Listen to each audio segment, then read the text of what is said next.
시청자 여러분 안녕하십니까? VOA 모닝뉴스 시작합니다. 북한 조선무역은행 관계자 등 33명이 미국의 대북제재법 등을 위반한 혐의 등으로 미 연방 대배심에 전격 기소됐습니다. 대북제재에 연루된 북한 국적자나 제3국인이 미국에서 형사사건으로 기소되는 사례가 이어지고 있는데 미 법무부의 이런 조치는 공개된 것만 이번이 네 번째입니다. 김시영 기자가 보도합니다. 미국 법무부는 지난 2018년 9월 사이버 공격을 통해 미국 소니 영화사를 해킹한 혐의로 북한 해커 박진혁을 LA 연방법원에 고발했습니다.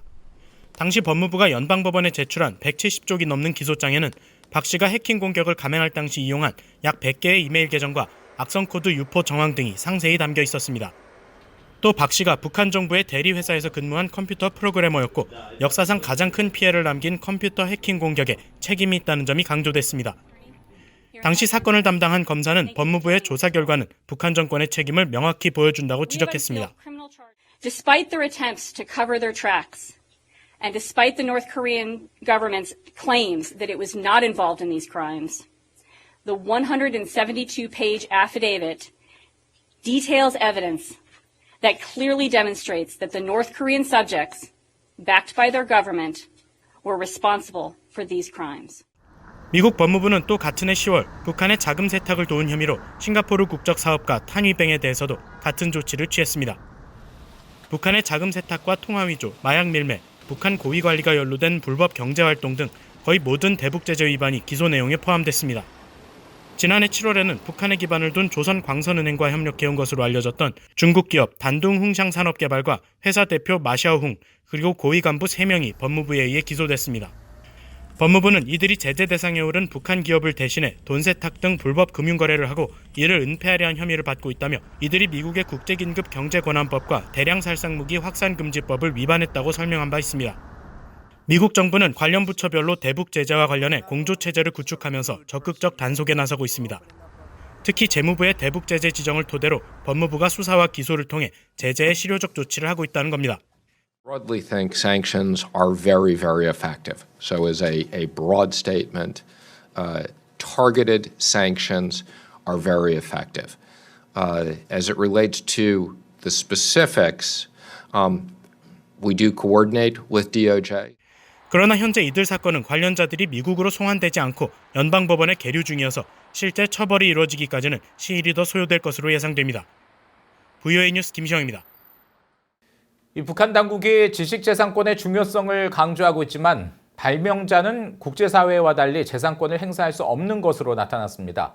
특허에 대한 국제 출원은 남북한 사이 1000배 이상의 격차를 보였는데 북한이 특허법을 국제 기준으로 강화해야 한다는 지적이 나옵니다. 김영권 기자가 보도합니다.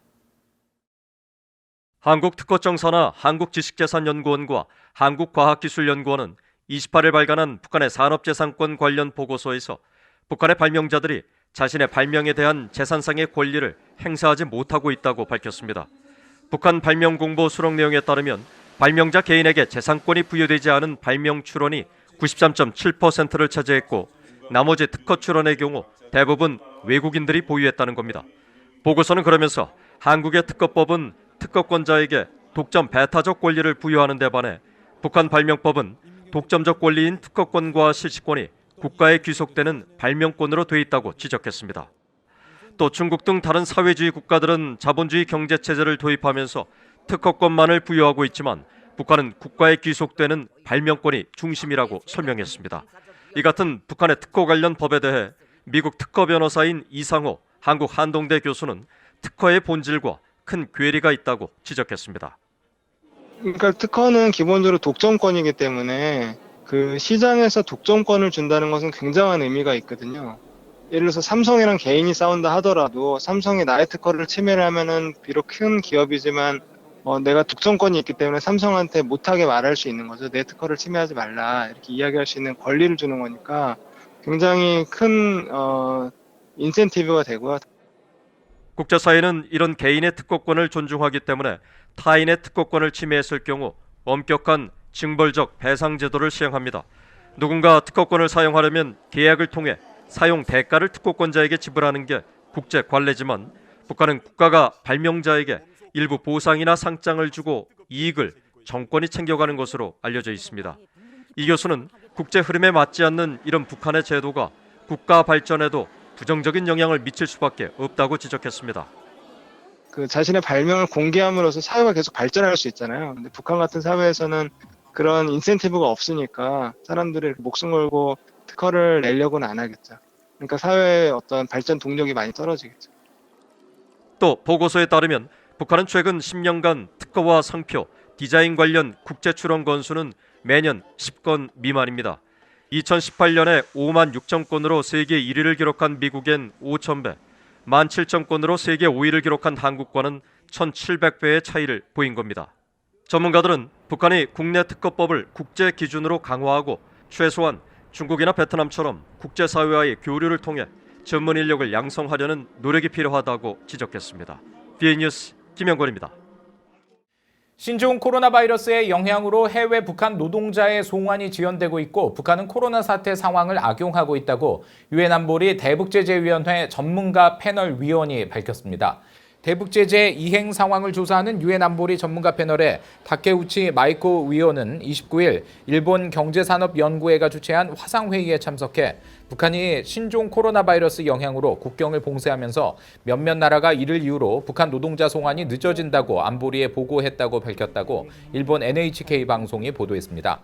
다케우치 위원은 또 북한이 중국, 러시아 등과 함께 지난 3월 유엔 사무총장에게 제재 완화를 요구하는 공동서한을 보내고 줄곧 제재 완화를 공론화하려는 움직임을 보이고 있다며 코로나 상황을 이용해 국제사회의 대북 제재를 흔들려는 움직임이라고 평가했습니다.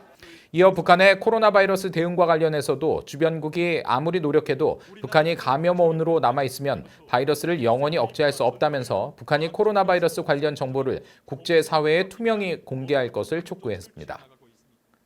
유엔이 신종 코로나 바이러스 감염증에 대한 인도적 지원과 관련해 북한의 국경 폐쇄와 고립 격리 조치 등이 지원 활동을 어렵게 하고 있다고 밝혔습니다. 유엔 인도주의 업무조정국 아시아태평양 사무소는 최근 공개한 아시아태평양 지역 인도적 지원 관련 자료에서 지원 활동에 대한 북한의 접근 제약 심각도를 높은 단계로 평가했습니다. 북한은 4개 항목 가운데 국내 지원 물자 이동 부문에서만 중간 평가를 받았고 나머지 국내 지원 관련 인적 접근 제약과 북한 입국 제약 또 지원 물품 반입 제약은 모두 높음으로 분류됐습니다. 인도주의 업무조정국은 북한이 신종 코로나 바이러스 대응 조치로 국경을 폐쇄하고 고립 격리 조치를 취하면서 북한 내 유엔 사무소들이 자금 문제와 지원 인력 감소 문제를 겪고 있으며 이용 가능한 구호 물자와 물자 운송에서 타격을 받고 있다고 밝혔습니다. 핵미사일 개발 실험에 따른 국제사회의 대북 제재와 신종 코로나 바이러스 감염증 사태로 북한 경제가 받는 충격이 과거 고난의 행군 시절과 비슷하다는 지적이 제기됐습니다. 29일 한국개발연구원 북한경제 리뷰 5호로에 따르면 올해 북한이 처한 경제 충격 양상은 1994년 고난의 행군 때처럼 여러 해에 걸친 추세적 충격으로 북한 경제의 피해가 누적된 가운데 예상치 못한 즉시적 충격이 가해진 유사한 흐름을 보이고 있다고 분석했습니다. 특히 추세적 충격으로 대북 제재 영향 속에 북중 무역 규모가 2016년 26억 달러에서 2019년 2억 달러로 크게 위축됐는데 이는 과거 소련 몰락에 따른 여파로 1990년 17억 달러였던 북한 무역 규모가 1994년 9억 달러 밑으로 떨어진 것과 닮은 꼴이라고 지적했습니다. 또 즉시적 충격으로 올해 초 신종 코로나 바이러스 확산으로 북한이 국경을 전면 차단하면서 북중 무역이 90% 이상 급감하는 치명타를 입었다면서 이는 1994년 정치적 이유로 대중국 식량 수입이 급감했던 중국 쇼크와 비견되며 북한은 코로나 사태로 세계 경제에서 가장 큰 피해를 입은 경제권 중 하나가 됐다고 지적했습니다. 이상으로 VOA 모닝 뉴스를 마칩니다. 시청해주신 여러분 고맙습니다.